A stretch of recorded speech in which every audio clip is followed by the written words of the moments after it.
Здравейте, приятели! Аз съм LionBG и днес ще ви покажа урок как да си изтеглите GTA San Andreas Multiplayer, т.е. SAMP.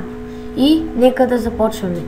Отиваме в браузър и пишем SAMP, чакайте, че ми е на български, пишем SAMP клиент 037 download.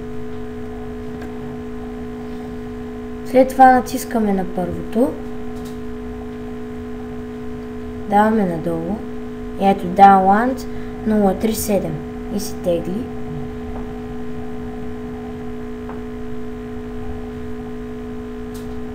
В момента се тегли. Ще изчакаме малко.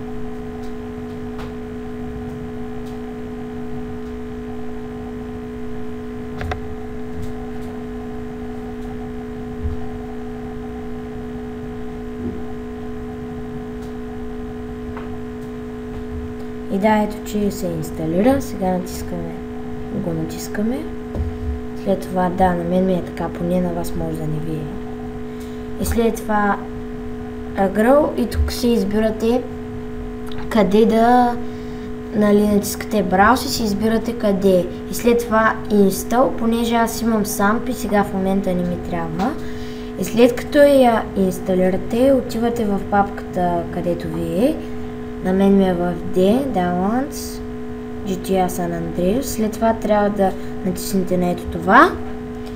И след това, ако нямате сървър, започвате да си добавяте, нали, IP-то на сървъра. И тук започвате да играете. Ето, аз имам много сървъри. И тада, това беше всичко от мен. Надявам се да ви е харесал клипа и до скоро!